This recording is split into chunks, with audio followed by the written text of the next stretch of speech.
جس میں prime minister Shahbaz شریف صاحب نے کڈنی سینٹر انسٹیٹیوٹ کا بھی ایک افتتاح کیا. وہاں پر بھی انہوں نے بڑی ڈیفائنس شو کی. انہوں نے کہا کہ عمران خان کا جو انجام ہوگا, جو حشر ہوگا, وہ ساری دنیا دیکھے گی, اور عمران خان جو ہے اس نے گالی کا ایک کلچر کو فروغ دیا.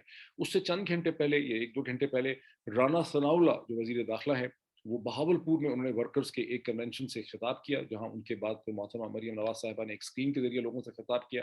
وہاں انہوں نے اعلان کیا, وہاں انہوں نے کہا کہ اگر مجھے حکومت اور اتحادی فیصلہ کر لیں کہ عمران خان اور ان کے لوگوں کو, تحریک انصاف کو اسلام آباد میں داخل نہیں ہونے دینا, تو کوئی وہاں پہ داخل نہیں ہو سکے. وہاں پر اس سے یہ بھی پتہ چلتا ہے کہ یہ فیصلہ کہ لوگوں کو واقعی پوری شدت سے روکنا ہے, اس کا فیصلہ ابھی تک اتحادی حکومت جو ہے وہ نہیں کر سکی.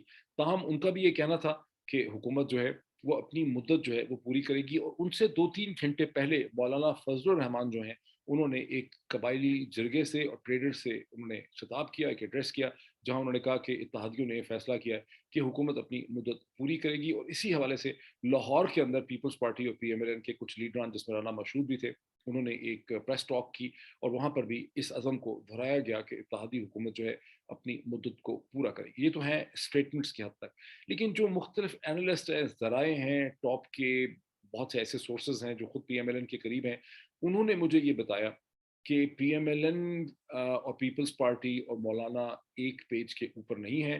مولانا فضل الرحمان اور نواز شریف اور اسحاق ڈار اور ان کے ساتھ مریم نواز وہ ایک پیج پہ ہیں. وہ نہیں چاہتے کہ یہ حکومت جو شہباز شریف کی ہے اور حمزہ شریف کی ہے یہ بہت دیر کنٹینیو کرے. اسی وجہ سے انہوں نے اجازت بھی نہیں دی شہباز شریف کو اور حمزہ کو کہ پیٹرولیم پروڈکٹس کی اور بجلی کی جو قیمتوں میں اضافہ کرنا ہے, اس کی اجازت نواز شریف صاحب نے, اسحاق ڈار نے نہیں دی ہے. اور اس کے بغیر لگ یہ رہا ہے, جو سورسز کلوز ہیں, فیملیئر ہیں آئی ایم ایف کے ساتھ, وہ کہہ رہے ہیں کہ آئی ایم ایف کو کوئی بڑا سگنل واشنگٹن سے نہیں مل سکا کہ بہت زیادہ کنسیشن دینی ہے. اس کی غالباً پولیٹیکل وجہ, جو میں کئی دفعہ آپ کو بتا چکا ہوں, کہ پاکستان کے اندر کی مڈل کلاس کی جو پبلک اوپینین ہے, جو امریکہ کے خلاف ایک اینٹی امریکنزم ہے, وہ اس کو واشنگٹن میں اچھی طرح سے نہیں دیکھا جا رہا. واشنگٹن سے وہ green signal I M F کو نہیں ملا. آئی ایم ایف انسسٹ کر رہی ہے کہ پیٹرولیم اور الیکٹرسٹی کی پرائسز بڑھائی جائیں. اب 2 دن رہ گئے ہیں, لٹرلی 23 اور 24 تاریخ اور پھر 25 تاریخ ہے, کل منڈے ہے. کیا شہباز شریف حکومت پرائسز بڑھائے گی آئی ایم ایف کی ضرورت پوری کرنے کے لیے؟ اس پہ کوئی کلیئرٹی میں سمجھتا ہوں نہیں ہے. مجھے یہی پتا چلا ہے کہ یہ قیمتیں نہیں بڑھائی جائیں گی, اور آئی ایم ایف سے جو ڈیل اور پیکج چاہیے شہباز شریف حکومت کو وہ نہیں مل سکے گا. مجھے یہ بھی پتا چلا ہے کہ بلاول زرداری جو ہیں, انہیں چین سے 2.5 یا 2.3 بلین ڈالر کا رول اوور جو لینے کے لیے گئے ہیں, وہ عین ممکن ہے کہ انہیں وہ رول اوور مل جائے. پیپلز پارٹی ابھی تک کی کوشش کر رہی ہے کہ یہ اتحادی کوئلیشن جو ہے یہ سروائیو کرے, یہ آگے چلے, لیکن جو مین درار اور ڈفرنس ہے وہ خود نون کے اندر ہے, جہاں کلیئرلی 2 دھڑے ہیں. شہباز شریف اور حمزہ یہ چاہتے ہیں کہ ان کی حکومت کسی طرح سے آگے کنٹینیو کرے, لیکن نواز شریف, اسحاق ڈار, محترمہ مریم نواز صاحبہ اور مولانا فضل الرحمان یہ نہیں چاہتے. وہ چاہتے ہیں کہ جتنی, وہ سمجھتے ہیں کہ جتنی دیر یہ حکومت کنٹینیو کرے گی, اس کی پرائس جو ہے وہ بڑھتی چلی جائے گی. سو اب کیا ہوگا اگر کوئی آپ کو یہ بتاتا ہے کہ ڈیل بالکل ڈن ہے, اور 25 تاریخ کو, یعنی مجھے یہ بھی بتایا گیا ہے کہ صبح کے 11 بجے شاید حکومت ریزائن کر دے شہباز شریف صاحب کی, وہ یہ کانفرنٹیشن نہیں کرنا چاہیں گے, لیکن اس پہ ہم حتمی طور پہ نہیں کہہ سکتے.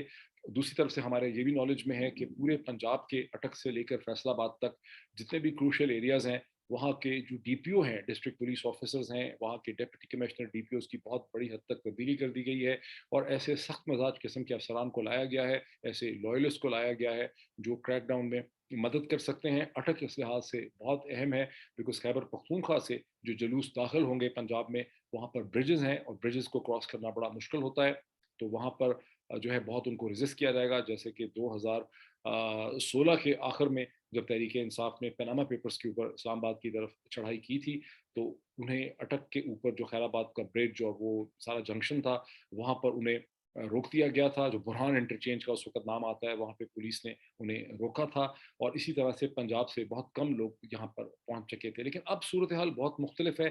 اب جو تحریک انصاف ہے یہ 2014 یا 2016 کے مقابلے میں بہت بہتر آرگنائز ہے, اس کی پبلک سپورٹ بہت زیادہ ویزیبل ہے. یہ ایک ایسی جماعت ہے جو حکومت کر چکی ہے, اور حکومت کرنے کا مطلب ہے کہ اس کے پاس اپنے بھی بہت سے کانٹیکٹ ہیں, اور گزشتہ 8 ہفتوں میں عمران خان صاحب نے جو ایک تحریک اور موومنٹ کو جنم دیا ہے, وہ اس کے مقابلے میں بہت زیادہ فعال ہے جو صورتحال 2016 میں تھی یا 2014 میں تھی.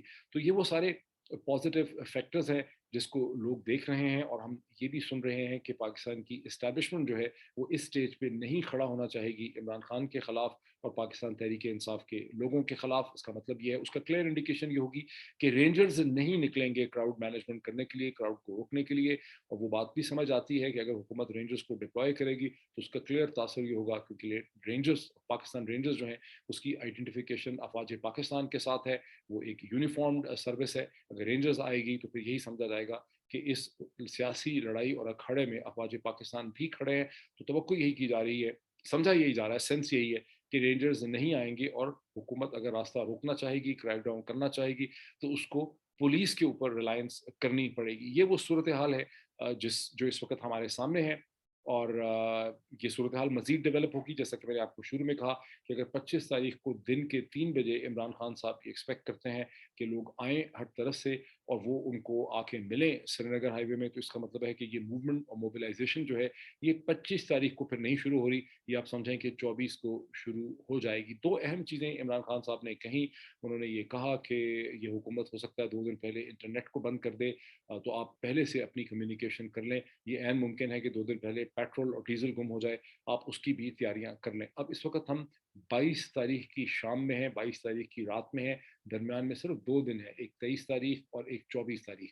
تو آپ سمجھیں کہ موبلائزیشن 23 تاریخ یا 24 تاریخ کو اکراس پاکستان شروع ہو جائے گی۔ اور جو چیز میں نے بہت کچھ ہفتے کچھ دن پہلے میں نے اپنا ایک سب سے پہلے میں نے انالیسس دیا تھا جب لوگ نکلے تھے کراچی لاہور میں اسپونٹینیسلی 10 اپریل کو، تو میں نے یہ انالیسس دیا تھا کہ صرف اسلام آباد آنا اہم نہیں ہے، بلکہ پورے پاکستان کے جو بڑے بڑے شہر ہیں، کراچی ہے، لاہور ہے، بہت سے اور شہر ہیں، راول پنڈی ہے، جہلم ہے، فیصل آباد ہے، گجرانوالہ ہے، سب جگہ لوگوں کو نکلنا ہوگا۔ اور اب یہی حکمت عملی بھی میں سمجھتا ہوں ایک طرح سے مان لی گئی ہے کہ لوگ صرف اسلام آباد کی طرف نہیں آئیں گے۔ ہر جلسے میں عمران خان صاحب نے کہا، پشاور میں، اٹک میں، جہلم میں، کہ جو اسلام آباد نہ آ سکیں وہ اپنے اپنے شہروں میں نکلیں۔ تو ہم سمجھتے ہیں کہ اگلے 24 48 گھنٹوں میں آپ دیکھیں گے کہ ایک موبلائزیشن بھی ہوگی ٹورڈز اسلام آباد، اور پھر 25 تاریخ کو لوگ یا 24 تاریخ کی رات کو اپنے اپنے شہروں میں لوگ جو ہیں نکل آئیں گے۔ یہ پاکستان کی سیاسی تاریخ کا بہت امپورٹنٹ مومنٹ ہے۔ جو مزید اس پہ ڈیولپمنٹس ہوں گی تو میں آپ کے سامنے اس کا انالیسس جو ہے لے کر آؤں گا۔